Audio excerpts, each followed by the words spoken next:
Assalamualaikum warahmatullahi wabarakatuh.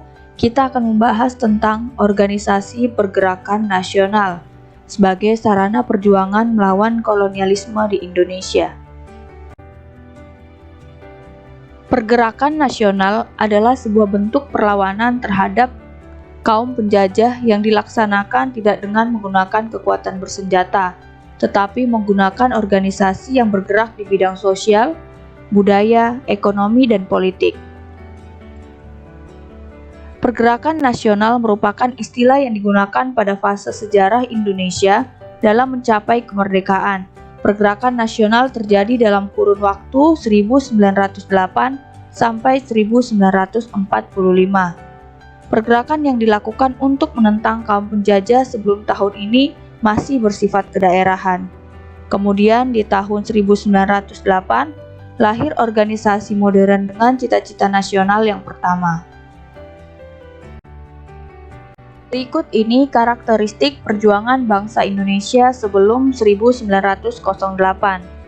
Dipimpin raja atau bangsawan dan tokoh agama. Yang kedua bersifat kedaerahan. Yang ketiga bersifat fisik atau perjuangan dilakukan dengan senjata. Kemudian terfokus kepada pemimpin yang karismatik dan bersifat reaktif serta spontan. Namun setelah tahun 1908, pergerakan dipimpin dan digerakkan oleh kaum terpelajar, bersifat nasional dan telah ada kerjasama antar daerah, diplomasi dengan menggunakan cara-cara modern seperti media massa, perundingan, lobi, dan mogok. Kemudian adanya kaderisasi serta memiliki visi yang jelas yaitu Indonesia Merdeka. Faktor pendorong lahirnya organisasi pergerakan nasional Indonesia. Faktor internal. Yang pertama adalah kondisi sosial, politik, dan ekonomi yang parah akibat penjajahan. Penindasan, kekejaman, eksploitasi, dan ketidakadilan yang dilakukan oleh pemerintah kolonial Belanda terhadap bangsa Indonesia telah menimbulkan kebencian dan ketidakpuasan rakyat, yang kemudian memicu perlawanan terhadap penjajah.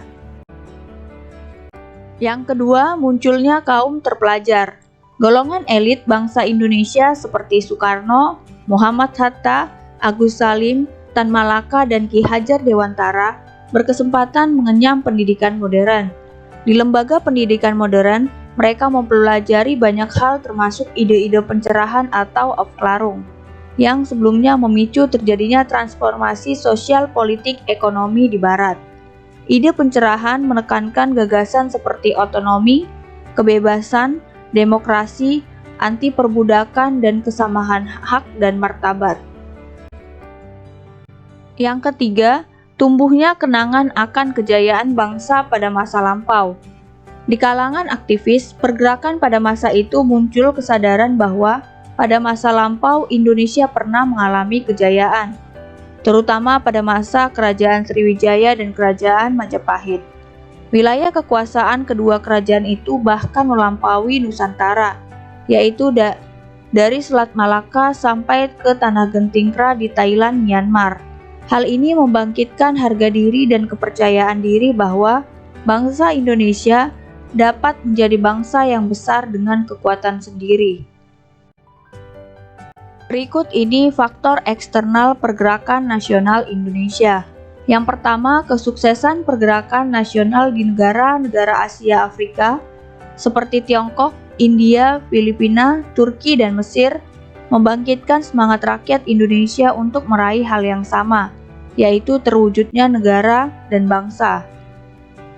Kedua, kemenangan Jepang atas Rusia dalam perang tahun 1904 dan 1905 menyadarkan bangsa Indonesia bahwa bangsa Barat bukanlah bangsa yang superior karena dapat dikalahkan oleh bangsa Asia.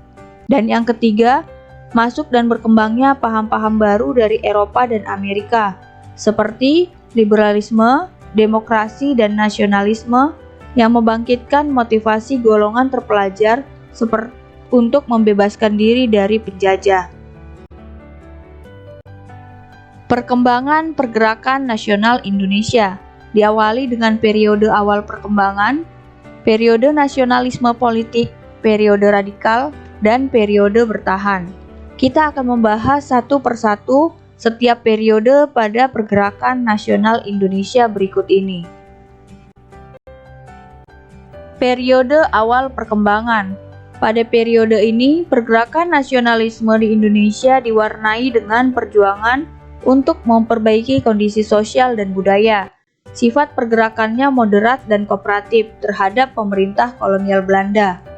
Organisasi pada periode ini adalah Budi Utomo, Sarekat Islam, dan Muhammadiyah.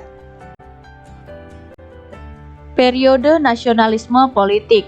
Dalam periode ini, gerakan nasionalisme di Indonesia dalam bidang politik bertujuan untuk meraih kemerdekaan Indonesia. Adapun organisasi pada periode ini adalah Indispartit, Gerakan Pemuda, dan Gerakan Perempuan.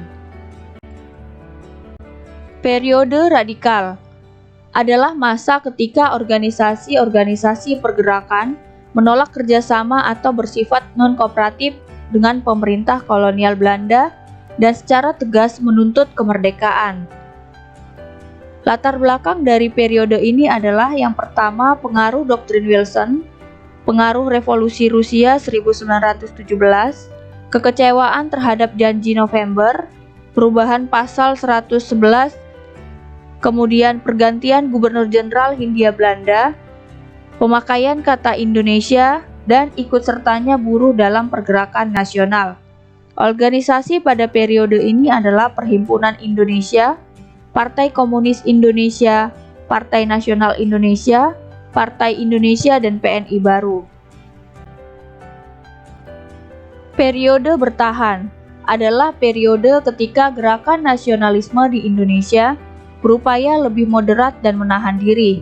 Sikap moderat berarti kembali bekerja sama dengan pemerintah kolonial Belanda. Sikap ini diambil agar organisasi pergerakan tidak dibubarkan dan para tokohnya tidak ditangkap dan diasingkan.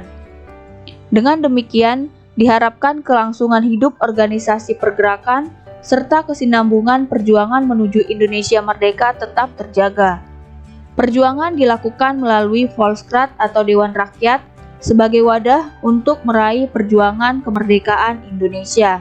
Organisasi pada periode ini adalah Taman Siswa, Partai Indonesia Raya, Gabungan Politik Indonesia atau GAPI. Terima kasih, semoga bermanfaat. Wassalamualaikum warahmatullahi wabarakatuh.